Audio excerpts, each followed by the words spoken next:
வணக்கம். All in one zone devotional சேனலுக்கு உங்களை அன்புடன் வரவேற்கிறேன். இன்றைக்கி நம்மளுடைய சேனலில் முருகப்பெருமானின் மயில் வாகனத்தை பற்றி நாம் முழு விவரமாக பார்க்கலாம். அதாவது முருகப்பெருமானின் வாகனமான மயிலின் தோற்றம் மற்றும் விதவிதமான மயிலின் வடிவத்தை பற்றி நாம் இன்றைக்கி முழு விவரமாக பார்க்கலாம். அதற்கு முன்னால் நம்மளுடைய சேனலை இதான் ஃபர்ஸ்ட் டைம் பார்க்குறவங்களா இருந்தாலும் சரி, சப்ஸ்கிரைப் பண்ணாமல் பார்க்குறவங்களா இருந்தாலும் சரி, நம்ம சேனலை சப்ஸ்கிரைப் பண்ணிக்கோங்க. கூடவே அந்த பெல் பட்டனை ப்ரெஸ் பண்ணிக்கோங்க. ஆல் என்கின்ற ஆப்ஷனையும் ப்ரெஸ் பண்ணிக்கோங்க. அப்போ தான் நான் போடுற வீடியோஸ் எல்லாம் உங்களுக்கு உடனுக்குடன் நோட்டிஃபிகேஷனில் தெரிய வரும். வாங்க இப்போ நம்ம வீடியோக்குள்ளே போகலாம். முருகன் என்றாலே அழகு. அந்த அழகுக்கு அழகு சேர்க்கிறது போல் மயில் வாகனமாக கொண்டுள்ளார். அதனால் மற்ற தெய்வங்களுக்கு இல்லாத வாகனமாக மயில் முருகப்பெருமானின் வாகனமாக அமைந்திருக்கிறது. அந்த மயிலின் பல வெவ்வேறு வடிவங்களை நாம் இப்போது கண்டு களிக்கலாம். கந்த சஷ்டியின் போது முருகப்பெருமான் போருக்கு சென்ற போது இந்திரன் மயில் வாகனமாக முருகப்பெருமானை தாங்கி சென்றாராம். அப்பொழுது சூரன் மரமாகி நின்றாராம். அந்த மரத்தை முருகப்பெருமான் அம்பு விட்டு பிளந்து எடுத்தாராம். பிளந்து எடுத்தவுடன் அந்த மரம் பாதி மயிலாகவும் பாதி சேவலாகவும் மாறியது. அதனால் முருகப்பெருமான் மயிலை தன்னுடனே வைத்து கொண்டாராம். அன்றைய தினம் முதல் முருகப்பெருமானுக்கு மயில் வாகனமாக திகழ்கிறது. இப்போது நம்ம ஓங்காரத்தை பற்றி பார்க்கலாம். மயில் தோகை விரித்து ஆடும்போது ஓங்காரமாக திகழ்கிறது. அதன் மீது குகன் மந்திர வடிவமாக எழுந்தருளியுள்ளார். இதை பற்றி அருணகிரிநாதர் என்ன பாடுகிறார் என்றால், ஆன தனி மந்திர ரூப மயில் என்று அருணகிரிநாதர் மயிலின் மந்திர ரூபமாகவே கண்டு பாடுகிறார். இத்தகைய காட்சி குக ரகசியமாகுமாம். மற்றும் பாம்பன் சுவாமிகளுக்கு முருகப்பெருமான் மயிலின் வாகனமாக கொண்டுள்ள காட்சியை தரிசனமாக கொடுத்தார். மயிலின் பல ரூபங்களை நாம் பார்க்கலாம். அதாவது வேதமயில், ஔஷதமயில், நாதமயில், சக்திமயில், ஆன்மமயில், நாதமயில் மற்றும் இந்திரமயில். முருகப்பெருமானின் பல வித்தியாசமான மயில் ரூபத்தை பற்றி நம்ம இப்போ விரிவாக பார்க்கலாம். இதில் நம்ம வேத மயிலை பற்றி பார்க்கலாம்.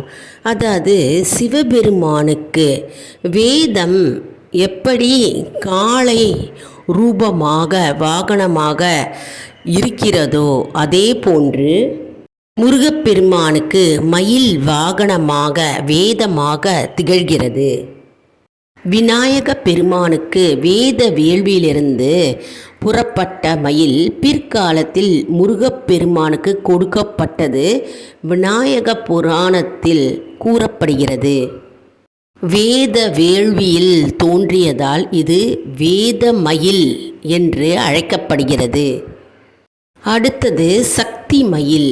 அதாவது பராசக்தியே மயில் வடிவமாக தோன்றி முருகப்பெருமானிடம் விளையாடி மகிழ்ந்தார் என்று புராணங்கள் கூறுகிறது. இந்த மயில் சற்று பெரிதாக இருக்கும். அதனால் முருகப்பெருமான் மயிலுடன் விளையாடி மகிழ்வார். மற்றும் பராசக்திக்கு இன்னொரு பெயர் உண்டு, மயில் அன்னை என்று பெயர். இது அன்னையின் கருணையை குறிப்பதால் அன்னைக்கு மயில் அன்னை என்று பெயர். அடுத்தது ஔஷத மயிலை பற்றி நம்ம இப்போ பார்க்கலாம். ஔஷதம் அப்படின்னா நோய்களை தீர்க்கும் மருந்து என்று பொருள். இன்றும் நாம் நாட்டுப்புற மருத்துவர்கள் மயில் தோகையை மருந்தாக பயன்படுத்துவதை நாம் இன்றும் காணலாம். பாம்பன் சுவாமிகள் போன்ற பல அடியார்களுக்கு மயில் தன் தோகையை வீசுகின்ற காட்சி தெரியப்பட்டு வந்தது மற்றும் அவர்களுடைய நோய்கள் தீர்ந்ததாகவும் அந்த மயிலுக்கு ஔஷத மயில் என்று பெயர் வந்தது.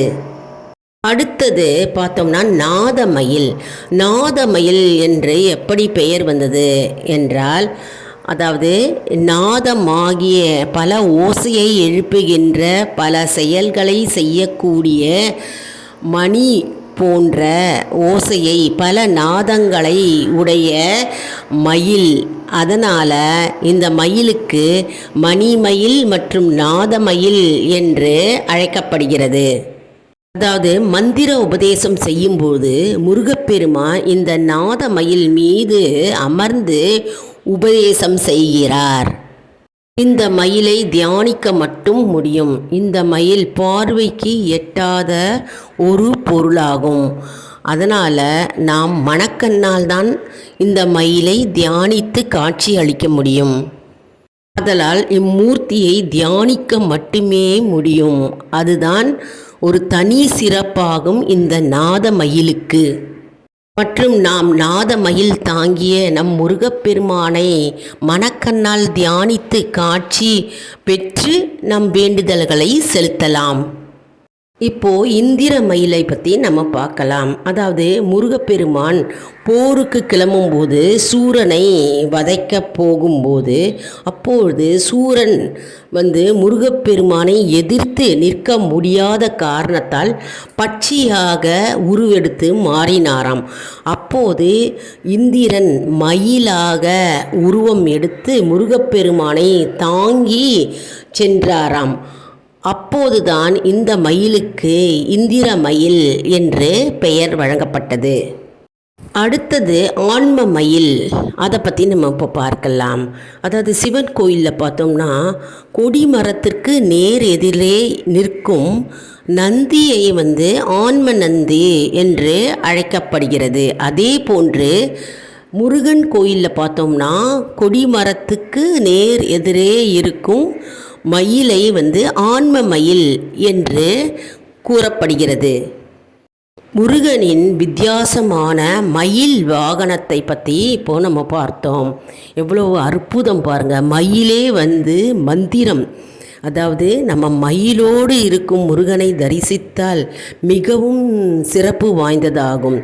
மயில் என்றால் மந்திரம். இதில் நம்ம நாதமயில், ஆன்ம மயில் மற்றும் வேத மயில், பலவிதமான மயில் காட்சியை பற்றி, அவதாரத்தை பற்றி நம்ம இன்னைக்கு பார்த்தோம்.